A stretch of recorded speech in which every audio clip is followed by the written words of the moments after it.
Est-ce que le célibat est une malédiction ou est-ce une saison de préparation? Est-ce qu'on cherche l'amour ou est-ce qu'on cherche quelqu'un pour combler un vide? Hello mes stars, moi c'est Iris ou Riri in Face, je suis youtubeuse, modèle photo, ambassadrice care et héritage et bien aimée de Dieu, bienvenue sur ma chaîne. Aujourd'hui c'est ma toute première vidéo qui ne soit pas un vlog, alors vraiment j'attends de tes encouragements en commentaire. Cette vidéo va traiter des relations amoureuses, donc je vais sûrement l'appeler «Pourquoi est-ce que tes relations amoureuses ne fonctionnent pas?» ou «Ce que tu dois savoir avant de te mettre en couple en 2026». Alors toi qui étais seule pour la Saint-Valentin, toi qui n'avais ni Valentin ni Valentine, reste sur cette vidéo car elle va réellement t'aider à savoir pourquoi est-ce que tes relations ne fonctionnent pas réellement ou ce que tu dois savoir avant de mettre en couple, tout simplement. Love could be anything. As a matter of fact, I can be. Aujourd'hui, on va parler de célibat, de l'amour de Dieu, de self-love et de dépendance affective. Master, la première chose que tu dois comprendre, c'est qu'il faut que tu arrêtes de voir le célibat comme une punition. Le célibat, ça va réellement être une saison de préparation, une saison de construction pour toi, pour que tu saches qui tu es, ce que tu veux, comment est-ce que tu veux être aimé, ce que tu mérites, quelle est la place de Dieu dans ta vie. Et en fait, cette saison-là, elle est importante, Master. Parce que si tu prends pas le temps de savoir qui tu es, ce que tu veux, etc., tu vas en fait te chercher dans une autre personne. Tu vas chercher à je sais pas si tu sais pas qui tu es seul, tu vas chercher à te connaître en quelqu'un en fait. Et ça, ma star, c'est réellement le début d'une relation toxique. Parce qu'en fait, comme tu ne sais pas ce que tu es, ce que tu mérites, tu vas prendre ce qu'on te donne. Je te traite comme ça, je prends. Je te traite comme si, je prends. Mais parce que c'est la personne que tu aimes, pour qui tu as des sentiments, qui te plaît, etc. Mais tu vas pas vraiment chercher quelqu'un qui t'aime à ta juste valeur. Et toi-même, tu ne vas pas t'aimer à ta juste valeur. Et c'est pas du tout ce qu'on cherche, ma star. Donc, la première chose que tu dois comprendre, c'est réellement que la saison du célibat, c'est une saison de préparation. Le célibat, c'est une saison de construction, c'est une saison où tu dois te sentir à l'aise dedans. Fais tout ce que tu as envie de faire. Apprends à te connaître, apprends à connaître ce que tu aimes, ce que tu n'aimes pas. Euh, Fais-toi littéralement, on va dire, euh, une liste en fait de comment est-ce que tu veux être traité dans une relation en couple et comment est-ce que toi aussi tu veux traiter l'autre parce que ma star, toi aussi tu as des choses à régler au-dedans de toi. Donc le premier point que je voudrais aborder, c'est le fait, ma star, que le célibat n'est pas une punition, le célibat est une saison de préparation pour toi. Je ne peux pas vous faire une vidéo sur l'amour sans vous parler de l'amour de Dieu. Vraiment, ma star, je sais que tout le monde n'est pas chrétien ou chrétienne, mais moi, je suis obligée de te parler de l'amour de Dieu si je te parle de relation, si je te parle d'amour. Ma star, c'est important que tu aies une relation avec Dieu et c'est important que tu saches à quel point Dieu t'aime. Parce qu'en fait, souvent, tu vas attendre une sécurité de la part d'un homme ou d'une femme que seul Dieu peut t'apporter. Tu vas attendre un amour de sa part, une compréhension de sa part, euh, même peu importe les erreurs que tu commets, peu importe ce que tu penses, peu importe ton apparence, un amour inconditionnel, tu vas le chercher dans un homme ou dans une femme. Or, l'humain, en fait, t'aimera, mais toujours avec quelques conditions.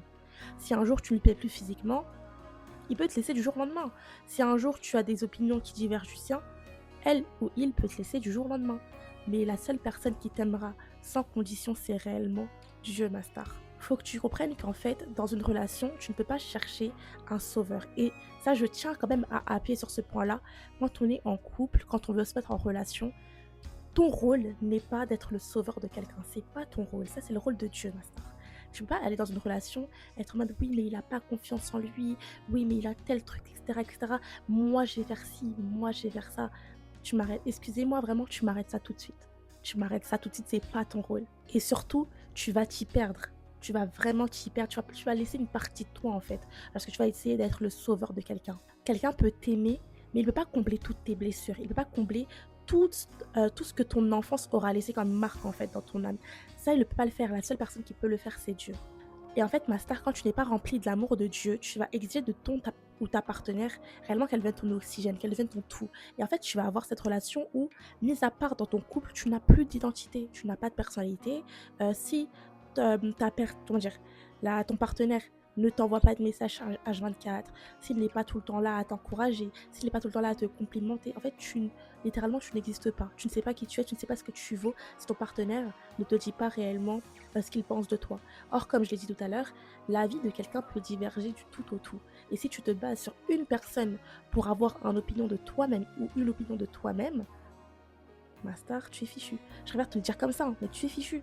La seule personne sur qui tu dois te baser, c'est Dieu, ton Dieu et ton avis sur toi-même. Et au-delà de ça, tu ne te rends pas compte, mais quand tu attends qu'une personne ait ce rôle proéminent dans ta vie, c'est-à-dire ce rôle de t'aimer réellement, de combler tes blessures, d'être ton sauveur, d'être celui réellement qui te met à une place, mais vraiment comme on t'en a jamais mise.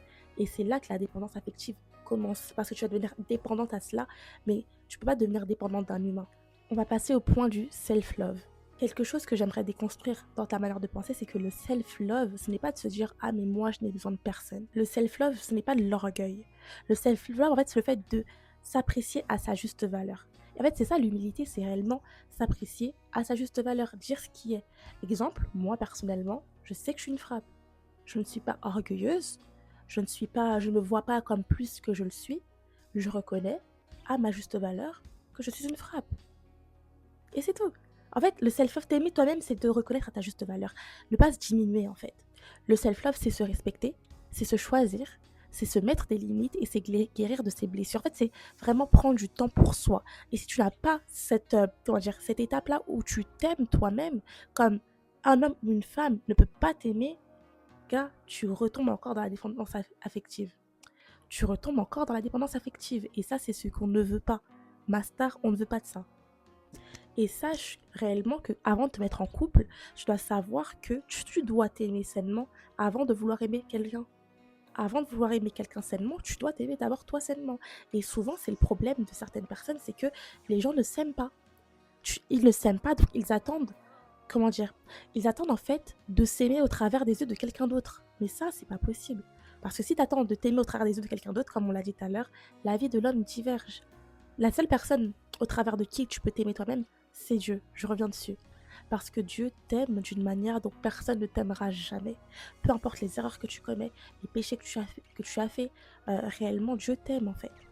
Et la seule personne à travers de qui tu peux être en mode ok, peut-être que moi je n'ai pas confiance en moi, peut-être que moi je ne m'aime pas, mais j'ai envie de croire en moi parce que telle personne croit en moi, c'est Dieu. C'est le seul qui ne changera jamais d'avis sur toi. Il ne changera vraiment jamais d'avis sur toi, ma star. Mon quatrième point, c'est la dépendance affective. Ma star, la dépendance affective, c'est vraiment à ne pas prendre à la rigolade parce que c'est ce qui tue vraiment, j'ai envie de dire, majorité des couples dans le monde entier. La dépendance affective, c'est quand tu as peur d'être seule, tu acceptes le minimum, tu es prête à t'oublier toi pour garder une personne et quand tu dépends un peu de l'humeur de la personne, tu dépends des messages de la personne, tu dépends de l'attention de la personne, tu dépends un peu des émotions de l'autre personne. La dépendance affective, en fait, c'est réellement grave comme on va dire, c'est pas une maladie non plus, mais comme fléau, parce qu'en fait, si tu ne fais pas attention justement à te connaître toi-même, à savoir qui tu es, ce que tu veux, comme on a parlé dans le premier point, tu vas te détruire dans une relation. Parce que le jour où, je prends un exemple, une personne va te dire ah, tu es vraiment magnifique, tu es vraiment trop belle, etc., etc. Le jour où cette personne, je sais pas, il se passe une dispute, elle te dit mais toi, tu crois que t'es qui, etc., tu crois que t'es si belle que ça, moi je te remplace en une journée. Mago, mon gars, oula, tu vas lire l'heure. Tu vas lire l'heure parce que tu vas te comparer. Tu vas commencer à te comparer à d'autres personnes, d'autres filles, d'autres garçons. Tu vas commencer à dire mais je ne suis pas assez bien. Et en fait, ta vision de toi-même, comme on l'a dit dans d'autres points, va dépendre de ce que la personne te dit en fait. Et ça, c'est très très grave comme fléau. Faut que tu comprennes en fait qu'un couple, c'est pas censé être une béquille. En fait, dans un couple, vous n'êtes pas censé vous compléter. Vous n'êtes pas censé venir avec vos défauts. Ça, comme je te l'ai dit tout à l'heure, c'est pas ton rôle, c'est le rôle de Dieu. Vous n'êtes pas censé venir avec vos défauts, avec vos problèmes, avec vos manques de guérison, avec vos blessures d'anciennes relations, vos blessures qui datent de votre enfance, et vous compléter. Un couple, vous devez être tous les deux complets afin de vous multiplier. Et ça, c'est une chose que les gens mettent du temps à comprendre et que moi-même, j'ai mis du temps à comprendre, c'est que on n'est pas là pour être le soutien de quelqu'un. On n'est pas là pour être le soutien de quelqu'un, tu es là pour toi-même venir être complète et chercher quelqu'un qui va t'apporter une valeur ajoutée.